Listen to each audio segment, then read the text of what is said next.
Hello दोस्तों, कैसे हैं आप सभी। आई होप सभी अच्छे होंगे।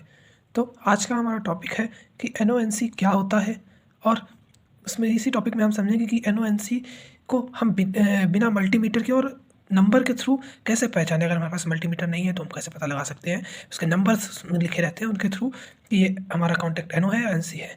तो यहीं से हम आज वीडियो अपना स्टार्ट करते हैं। ठीक है, जैसा कि एनओ के नाम से ही समझ में आता है कि इसका मतलब होता है नॉर्मली ओपन, और एनसी का नाम नॉर्मली क्लोज। मतलब एनो एनसी कुछ भी नहीं है। एनो एनसी का मतलब होता है कि अगर एनो पॉइंट है तो हमारे ये मान लीजिए एक वायर है जो बीच से ब्रेक है, और तो उसे एनो बोलेंगे। मतलब कि जैसे ही मान लीजिए दो एक वायर है हमारे पास, वो आपस में अगर ब्रेक हैं तो हम उसे एनो पॉइंट बोल देंगे, और एक वायर अगर सीधा स्ट्रेट जा रहा है तो हम उसे एनसी बोल देते हैं। नॉर्मली एनो एनसी का यूज़ कहाँ होता है, तो ऐसा मान लीजिए जैसे कि अगर हम मान लीजिए अगर हमारे पास हमें किसी मान लीजिए कोई डिवाइस है, ये मान लीजिए हमारे पास कोई मोटर है या फिर कोई फ़ैन है। ये मान लीजिए हमारे पास एक फ़ैन है। फ़ैन को मान लीजिए हमने एक यहाँ से ये सप्लाई है हमारी एसी, और एक न्यूट्रल है हमारे पास। यहाँ से मान लीजिए ये फेज़ है और इस साइड से हमारा न्यूट्रल है। तो हमने ये मान लीजिए न्यूट्रल इस फ़ैन को दो एक डायरेक्ट दे दिया। अब अगर हम फेज़ इसको डायरेक्ट दे देंगे तो ये फ़ैन चल तो जाएगा, लेकिन अब मान लीजिए कभी हमें इसको बंद करना पड़ा तो हम कैसे बंद करेंगे। तो हमें एक एनओएनसी एलिमेंट्स होते हैं। मान लीजिए एनओएनसी जो हमारे स्विच होते हैं उनमें भी एक तरह से सी ही होता है, एनओएनसी होता है। मान लीजिए फ़ैन चल रहा है, अब हमें कभी ज़रूरत पड़े इसको बंद करने की, तो वो कैसे बंद करेंगे।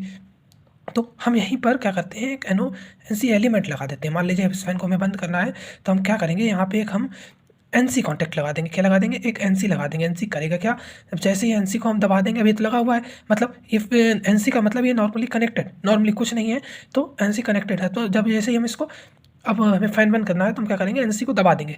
एनसी को जैसे ही दबाएंगे तो उसकी कंडीशन चेंज हो गई। जिनसे चेंज क्या होगी, तो ये क्या करेगा, एनसी जो है दबाते ही एनो बन जाएगा। एनो बन जाएगा तो ये बीच से सप्लाई जो है फेज़ यहाँ पर आगे जा नहीं पाएगा, तो ये फ़ैन बंद हो जाएगा। अब इसी ये जैसे एनसी का यूज़ हो गया। अब कई जगह हम इसी तरह से एनो का यूज़ करते हैं। मान लीजिए सप्लाई है हमें कभी नहीं देनी है, और जब देनी है तो उसको दबा देंगे तो चली जाएगी। अभी आपको एनो और एनसी समझ में आ गया होगा। नैनो कुछ नहीं है, बीच से एक वायर, ये मान लीजिए फेस ब्रेक हुआ है, एक वायर है, दो पॉइंट है हमारे पास, वो आपस में कनेक्टेड नहीं है तो हमारा एनो पॉइंट है। अगर आपस में दो पॉइंट हमारे कनेक्टेड हैं तो वो हमारा एनसी होगा। तो ये तो एनो एनसी में भी सभी को क्लियर रहता है। कुछ कन्फ्यूजन्स हैं जो हमारे माइंड में, जब हम रिले और कॉन्टेक्टर वगैरह में, हम सीबीज़ एमपीसीबीज़ में हम एनओएनसी को देखते हैं ना, तो वहाँ पे थोड़ी सी कन्फ्यूजन्स रहती हैं। जैसा कि कई बार कन्फ्यूज़न रहता है कि एनो हमारा किस कंडीशन में एनो होगा। जैसे कोई रिले है, रिले अगर ऑन है तब एनो एनो बना रहेगा, या जब रिले हमारी ऑन होगी तो एनो हमारा एनसी बन जाएगा। ये कन्फ्यूजन थोड़ी सी रहती है किस कंडीशन में कैसा होता है। तो आप ये सिंपल सा याद रखिए, किसी भी कंपोनेंट में एनो एनसी जो होते हैं वो remains same when not any supply given to its coil. जैसे कोई रिले है, उसकी कॉइल में जब तक हम सप्लाई नहीं देंगे, बिना सप्लाई के आप कोई रिले उठा लाइए, उसमें अगर आपने सप्लाई नहीं दी हो तो उसके एनो पॉइंट एनो बने ही रहेंगे, एनो ही होंगे, और एनसी पॉइंट एनसी होंगे। जब रिले में हम सप्लाई देंगे, रिले को ऑन कर देंगे, उस समय हमारे एनो जो होंगे वो सारे एनो एनसी बन जाएंगे, और एनसी हमारे एनो बन जाएंगे। जब तक हम किसी भी कंपोनेंट में सप्लाई नहीं देते हैं तब तक उसका एनो एनो ही रहता है, एनसी एनसी ही रहता है। ये कन्फ्यूजन बहुत से लोगों को होती है, तो याद रखें, जब तक सप्लाई नहीं देंगे या उसको ऑन नहीं करेंगे तब तक वो कंपोनेंट में एनो एनो बना रहेगा, एनसी एनसी बना रहेगा। जैसा कि आपको फोटो में दिख रहा होगा कि हमारे पास एक रिले है, रिले में अभी ऑफ कंडीशन में है। इसका मतलब इसके बॉटम में कॉमन लिखा हुआ है, आपको दिख रहा होगा। टॉप में एनसी लिखा हुआ है, टॉप के जस्ट नीचे एनो पॉइंट है। मतलब अभी हमने इसमें सप्लाई नहीं दी है, ये हमारी रिले है जो अभी ऑफ कंडीशन में है। इसका मतलब कॉमन और एनसी आपस में सॉल्ट है अभी, और एनो नहीं साठ, मतलब एनसी हमारा एनसी है और एनो एनो ही है। अब जैसे ही हम इसकी कॉइल में सप्लाई देंगे, जैसा कि इसमें लिखा हुआ है ये 24 वोल्ट की रिले है, इसकी रिले ऑन होगी, वैसे ही इसके सारे एनसी एनो बन जाएंगे और सभी एनो एनसी बन जाएंगे।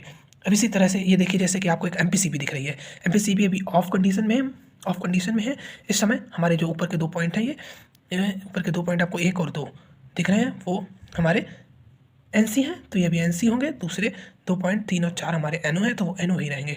अब इस दूसरी फोटो में आपको दिख रहा होगा कि जब हमने इस एमपीसीबी को ऑन कर दिया तो ये हमारा अब क्या होगा, इस कंडीशन में जो हमारा 1 और 2 1 और 2 नंबर था वो एनसी से एनो बन गया होगा अब, और 3 और 4 हमारा एनो से एनसी बन गया होगा। बस इतनी सिंपल सी बात है। एनो एनसी में भी अब आप सभी को एनो एनसी पहचानने में कोई भी कन्फ्यूजन नहीं होगी। दूसरी बात, एक कॉमन पॉइंट कई जगह कई कंपोनेंट्स में से, अभी मैंने आपको रिले लिखा है उसमें आपको एक कॉमन एनओएनसी लिखा है। तो ये कॉमन क्या होता है, कॉमन कुछ भी नहीं। अब कॉमन कुछ भी नहीं है, एक तरह से हमारा हम एक पॉइंट को बचा लेते हैं। जैसे मान लीजिए अब हमारे पास 3 पॉइंट हैं, एक वायर है वो 3 पॉइंट है इस तरह से। अब इसमें कॉमन एक NO एक NC होगा। अब जैसे कि मैंने आपको रिले दिखाई थी, रिले में कॉमन था और कई सारे कॉमन थे, कई सारे NO थे, कई सारे NC थे। वहाँ से हमने एक टर्मिनल को बचा लिया एक तरह से। जैसे अगर हम एक NC के लिए 2 पॉइंट और NO के लिए 2 पॉइंट यूज़ करेंगे तो वहाँ पे हमारे 4 पॉइंट्स होंगे। कॉमन करके हम एक पॉइंट को बचा लेते हैं। अब कुछ भी नहीं है, क्या होता है, मान लीजिए एक फेज सप्लाई है, हमारी फेज सप्लाई है। फेज सप्लाई को हम लेकर आए और NC से हमने डायरेक्ट कनेक्ट कर दिया, ये हमारा NC हो गया। अब ये होता क्या है, ये वाला जो पॉइंट होता है ये हमारा इसमें मूवेबल होता है मान लीजिए। अब जैसे ही हम इसे रिले में देखा था, एक कॉमन था, एक NC था, एक NO था। अब जैसे ही हमने रिले को ऑन करेंगे तो कुछ नहीं, ये फेज सप्लाई जो है यहाँ से आ तो ये शिफ्ट होकर ये हमारे NO वाले पॉइंट में चली जाएगी। जैसे अभी ऑफ है तो हमारी NC में सप्लाई जा रही है, ये जो हमारा फेज है ना, ये हमारा फेज है ना, फेज NC में जा रहा है। अब जैसे ही रिले को हमने ऑन कर दिया, कोई भी वो कंपोनेंट ऑन होगा तो हमारी सप्लाई जो है NO में जाने लगेगी। मतलब NO हमारा NC बन जाएगा, NC फिर NO बन जाएगा, तो यहाँ से ये सप्लाई ब्रेक हो जाएगी। कुछ नहीं, बस एक कॉमन का मतलब सिंपल सा होता है, सप्लाई एक मतलब NO NC के एक पॉइंट को कम कर देते हैं। जब सप्लाई ऑफ होती है तो हमारा कॉमन से और NC आपस में शॉर्ट होंगे, और जब सप्लाई ऑन होगी तो हमारा कॉमन और NO आपस में शॉर्ट हो जाएंगे। जैसा कि मैंने यहाँ पे लिखा, when not any supply given, तो ये वाली कंडीशन होगी, हमारे कॉमन और NC शॉर्ट होंगे। और जब हम व्हेन सप्लाई ऑन, तो हमारा कॉमन और NO वाला पॉइंट शॉर्ट होगा, NC वाला शॉर्ट नहीं होगा। मैं भी इतना सिंपल तरीके से बताया, आप सभी को समझ में आया होगा। अब हम नेक्स्ट वीडियो में देखेंगे कि NONC को हम बिना मल्टीमीटर की सहायता से कैसे पहचानेंगे। उसमें जो नंबर्स लिखे रहते हैं 1 2 3 4, उनकी सहायता से हम NONC को कैसे पहचानेंगे, उसको जानने के लिए नेक्स्ट वीडियो देखें। Thank you guys for watching my video. Please like subscribe my channel.